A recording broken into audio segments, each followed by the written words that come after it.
Bonjour à tous et à toutes, mon nom est Xania, je suis l'animatrice et la fondatrice de The Color Table et j'aimerais vous souhaiter la bienvenue aujourd'hui à notre deuxième épisode. Donc avant de commencer, on va juste faire un tour de table pour présenter tout le monde.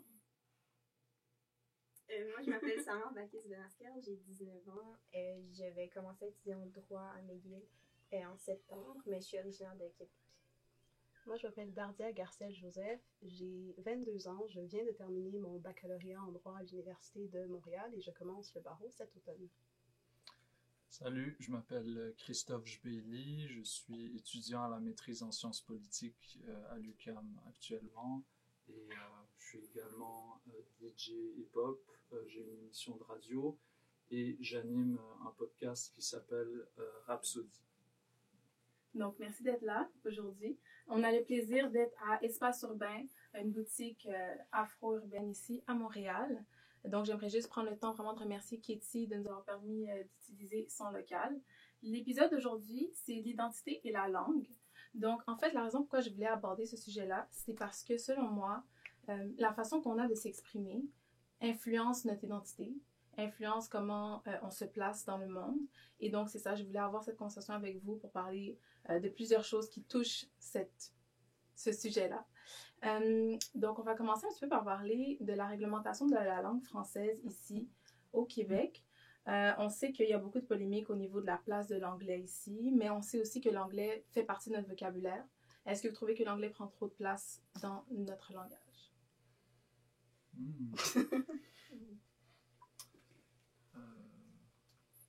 C'est une bonne question. Mais prend trop de place. Ben, je dirais déjà que c'est un problème qui s'applique beaucoup plus à Montréal qu'aux autres endroits au Québec, parce que moi, juste à Québec, je ne sens même pas ce problème-là. T'sais, quand tu marches dans la rue, tu n'entends pas vraiment des gens parler en anglais, tu sens pas que tu es overwhelmed. Bon, ben déjà, j'ai utilisé le terme en anglais, mais tu sens pas vraiment la présence de l'anglais, à part quand tu vas dans des milieux anglophones, comme un cégep anglophone ou quoi que ce soit.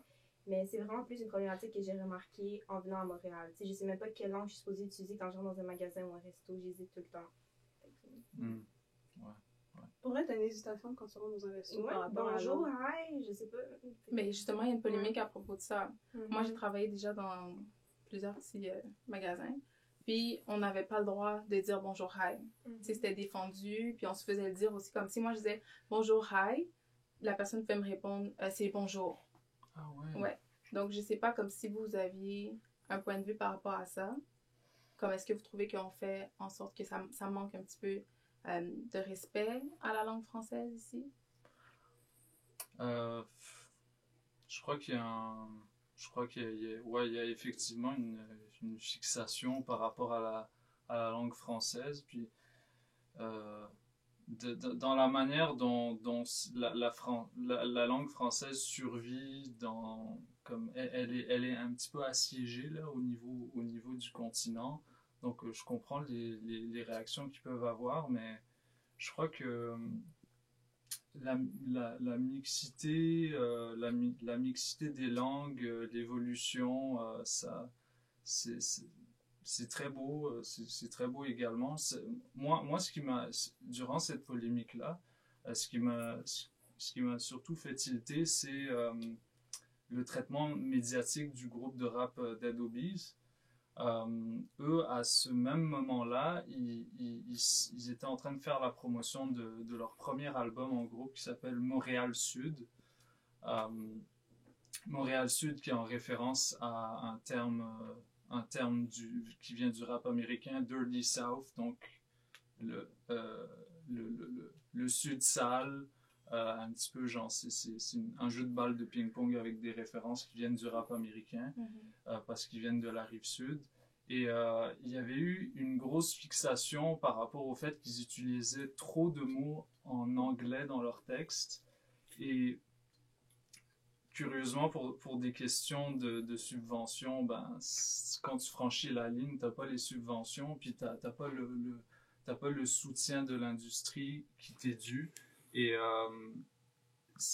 justement, comme je fais référence à ce que tu viens de dire, c'est un phénomène très montréalais.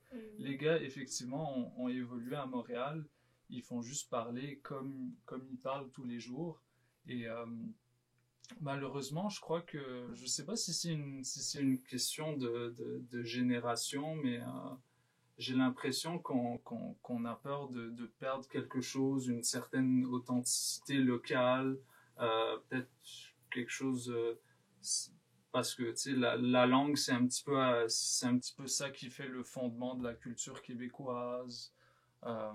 C'est intéressant ce que tu dis, mais je pense que tu sais, j'ai pas une position claire sur ce que tu nous as dit, mais je pense qu'il y a le phénomène de l'insécurité linguistique qui est présent partout, mais qui est présent énormément dans la société québécoise, c'est-à-dire un phénomène dans lequel ben, il y a une crainte, entre autres, en raison de la place, la place que le français a, puis, puis le fait qu'on essaie de préserver le fait francophone genre à l'intérieur du Québec. Donc je pense que cette insécurité linguistique-là fait en sorte qu'on a effectivement peur de perdre quelque chose, on a peur de perdre des acquis, mais je trouve que c'est une manière particulière de concevoir une langue, parce que une langue, c'est pas figé. Une langue, c'est un objet qui se meut, qui évolue en fonction des usages, des conversations, puis même si je trouve que la peur de mourir, genre c'est quelque chose d'extrêmement légitime, genre peur de perdre quelque chose que tu considérais comme acquis, peur de perdre une certaine manière de parler français. J'ai l'impression que c'est comme c'est un faux débat, genre c'est une fausse conversation, c'est un faux débat parce que quand on parle comme ça, j'ai l'impression qu'on n'adresse pas l'issue, c'est-à-dire la transmission d'une culture, puis la transmission de l'amour d'une langue. Ça s'impose pas, ça s'inculque. Ça s'inculque à travers des valeurs, ça s'inculque à travers des ponts genre, qui doivent être construits pour que tu aies l'impression que t'en fais aussi partie et que tu peux l'utiliser. Donc, même si je comprends la réaction puis la peur, la crainte de voir le fait francophone diminuer, une langue, ça meurt quand les gens arrêtent de la parler. Une langue, ça meurt pas parce que ça a évolué. Donc, je pense qu'il y a comme cette affaire-là qui doit être considérée. Puis j'ai l'impression que présentement, la peur que les gens ont, c'est qu'ils ont l'impression que parce qu'on est en train de parler français différemment, que le français va disparaître. Mais c'est une adéquation qui n'est pas automatique. À mon avis, je pense que ce que le gouvernement québécois devrait se poser comme question, c'est plutôt le modèle d'intégration sur lequel s'appuie la langue qui devrait... je pense que c'est plutôt ça qui devrait être questionné, tu sais. Moi, je parle français, mes parents m'ont demandé ils m'ont pas nécessairement appris l'arabe quand j'étais jeune, ils m'ont envoyé comme de façon très relâchée à l'école privée, puis dans la seule école privée de Montréal où ils donnaient des cours d'arabe en 3e langue. Donc moi j'ai eu l'immense bonheur d'apprendre l'arabe au lieu de l'espagnol, mais j'en ai pas retenu grand chose parce que bon, malheureusement c'était des cours d'arabe littéraire, puis quand t'as pas des bases d'arabe ça va pas. Mais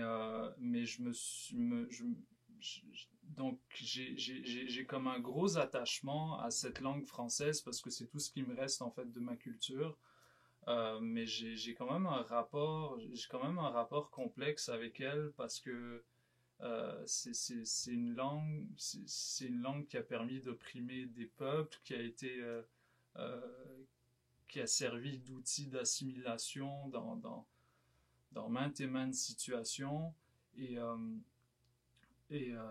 tu sais, mes parents sont libanais d'origine. Là aussi, on a un rapport très complexe avec la France et avec la langue française. On est, tu sais, dépendant économiquement de ce... C'est plus profond pour toi, là. Ouais. Donc, c'est comme... parfois, je suis un peu schizophrène par rapport à cette situation parce que autant j'ai cet amour-là pour l'écriture puis pour le rap. Et je trouve ça... Et surtout pour le rap américain, j'adore la langue anglaise puis ce que tu es capable de faire avec. Donc ces mélanges culturels, là, cette mixité-là, je trouve ça extraordinaire, mais d'un autre côté, tu sais, c'est comment est-ce que tu agis avec. Je pense pas qu'il faut, effectivement, je pense il devrait y avoir plus de détachement par rapport à ça, puis un petit peu plus de recul et laisser les gens vivre un petit peu plus, parce que... Bon, elle va pas mourir de sitôt, tu sais. Ben, en fait, c'est ça. Moi, je trouve ça intéressant, là, les points que vous emmenez. Je vais rebondir un petit peu pour la prochaine question, mais justement, si le Québec est reconnu pour son joual, vraiment comme les accents et tout ça, Montréal est reconnu pour son slang. C'est juste le fait de mélanger plein de mots de différentes cultures, de différentes langues. Puis j'imagine que c'est quelque chose que vous avez remarqué. Ouais, surtout à Montréal, tu le remarques beaucoup, là, le mélange avec les créoles, l'arabe. T'entends pas vraiment ça ailleurs au Québec, à part dans peut-être les autres grandes villes, entre guillemets, où on s'inspire un peu, surtout, tu sais, les jeunes issus de minorités. Mais justement, ça fait partie un peu de l'évolution de la langue dont tu parles. On n'est pas en train de plus parler français, on parle juste différemment. On est un peu en train d'écrire notre propre français. Ouais. C'est intéressant ce que tu dis par rapport au fait que, puis ça, je pense qu'on avait déjà eu des discussions par rapport au fait qu'il y a tellement d'enjeux qui sont montréalo-centrés. Il y a tellement d'enjeux qui sont très, très, très spécifiques à Montréal.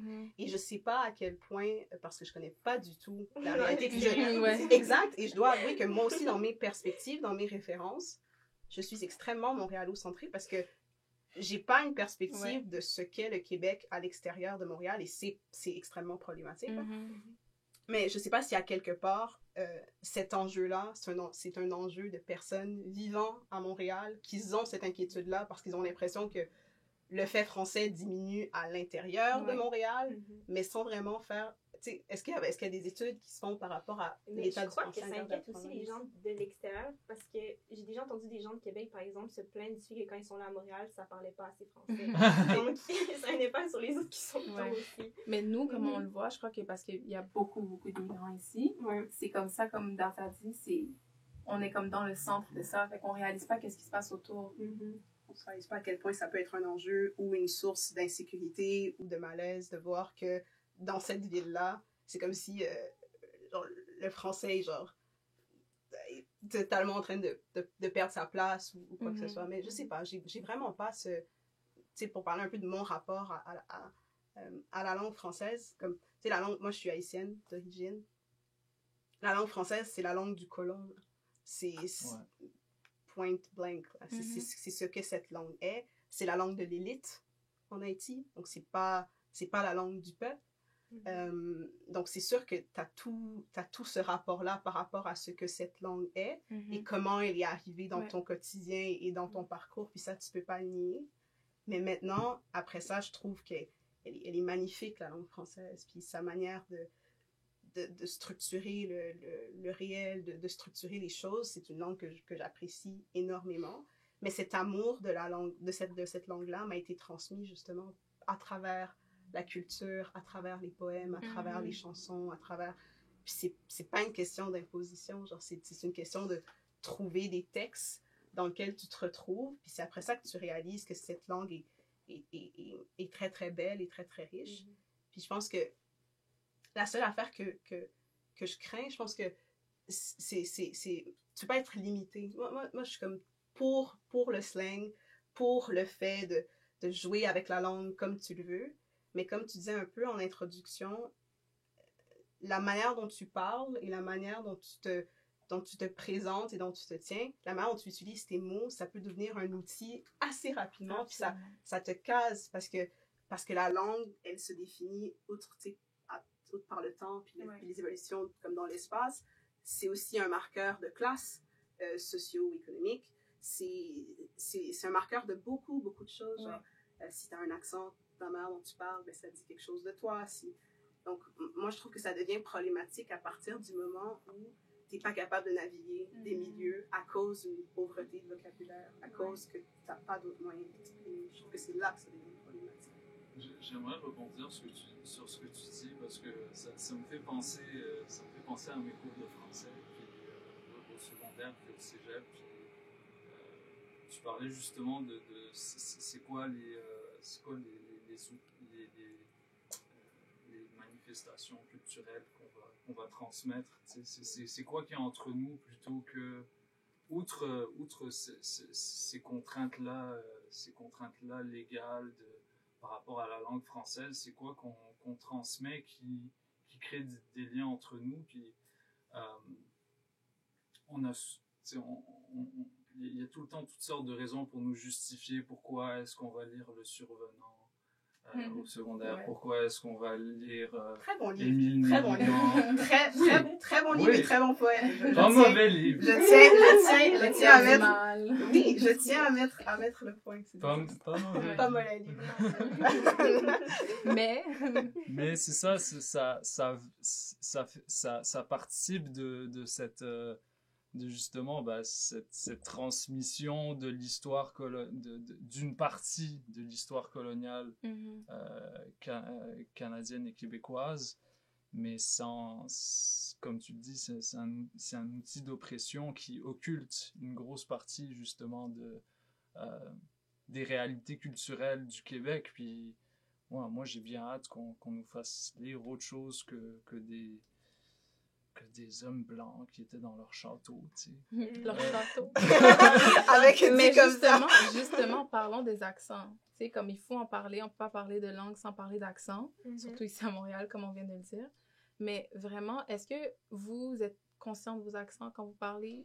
Est-ce que c'est quelque chose que vous avez conscience de changer des fois, de milieu en milieu? C'est parce qu'on sait que la langue française est considérée comme, Dardel a dit, c'est comme la langue de la personne supérieure un peu. Surtout, en tout cas, selon moi, c'est comme ma relation que j'ai avec le français, c'est ça. C'est que quand je parle français, il y a une façon de parler français qui fait en sorte que je parle bien français. Si je parle français avec un certain accent, je parle moins bien français selon d'autres personnes. Donc, c'est ça. Je voulais savoir. Ouais, moi, je l'adapte définitivement au milieu. Si je parle avec des amis québécois ou je parle avec des amis issus de minorités ou si je parle avec ma famille en Algérie, je change constamment mon accent. Même sûrement maintenant, c'est peut-être pas mon accent définitif. Je sais pas si je vais le changer quand je vais sortir. Mais c'est vrai qu'on l'associe quand même avec, pas un niveau de classe, mais un niveau d'éducation, je dirais. Surtout, tu sais aussi, moi, venant d'une famille algérienne, en Algérie, ceux qui ont réussi, ceux qui sont sortis d'Algérie, c'est ceux qui parlaient français, c'est ceux qui ont étudié en français. Si tu étudiais en arabe, tu restais en Algérie, puis sûrement que tu allais avoir de moins bonnes opportunités, pas aucune, mais de moins bonnes opportunités, tu allais moins bien réussir. Donc, c'est sûr que la langue française est aussi associée à ça. Donc, l'élitisme, la réussite, le fait d'aller à l'étranger.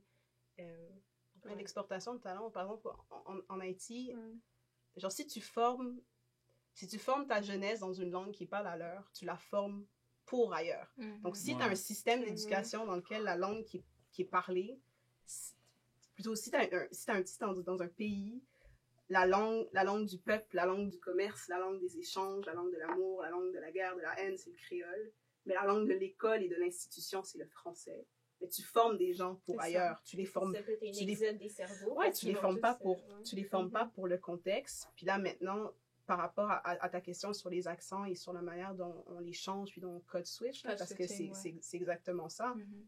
Bien entendu, en fonction des milieux, tu adoptes une manière de parler qui est très circonstancielle.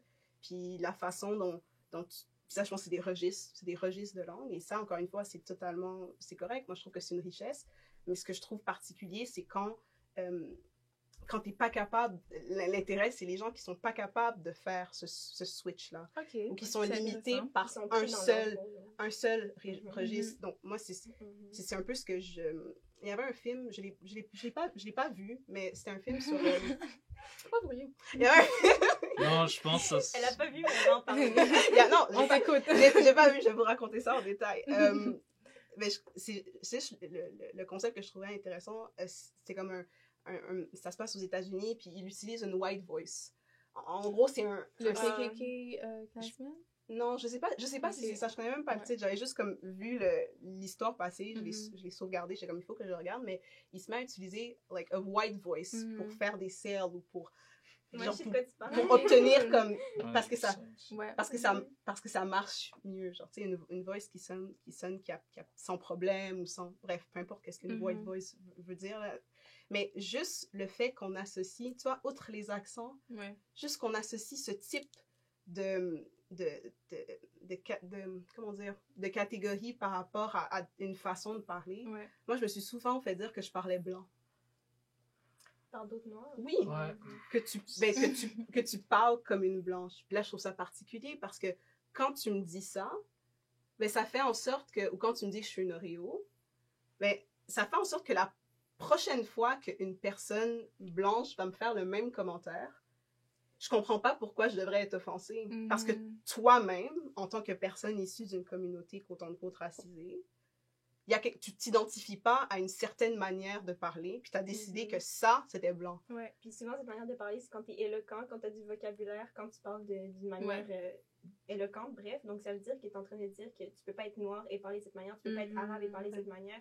Ça, c'est réservé aux blancs, c'est eux qui peuvent parler un français correct. Exact. Que toi, t'as pas ça, ou Ouais. que toi, ta voix, puis comme le white voice. Qu'est-ce que le Mhm. white voice si c'est Ça pas veut dire une quoi? voix Mhm. professionnelle? Ouais. Mhm. Ouais. Ouais. Ça Donc, y a une connotation, c'est ça. tu sais, est-ce que seule la voix blanche peut être professionnelle? Genre, qu'est-ce Ouais. que ça veut dire, ce type de choses-là? Donc, c'est pour ça que je disais qu'il n'y a aucun problème avec les registres de langue, puis les registres d'accent et la façon dont tu parles avec tes amis, puis tu parles avec ta mère. Mais si ton vocabulaire est limité, puis ta manière de voir le réel, c'est juste des patnais, des G, la stife, Ouais. c'est parce que il y a aucun problème avec ça, tant aussi longtemps que ça ne témoigne pas d'un manque de Au quelque niveau du chose qui vocabulaire, t'empêche d'entrer en communication avec Ouais. l'autre.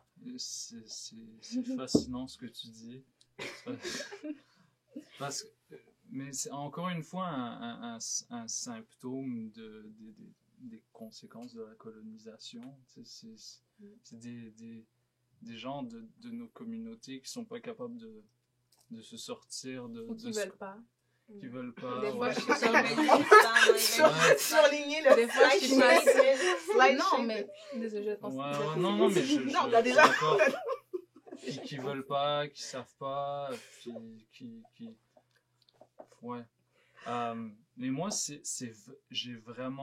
j'ai hoché la tête avec entrain quand t'as demandé si on était conscient de nos accents. Moi, j'ai délibérément comme changé mon accent et ça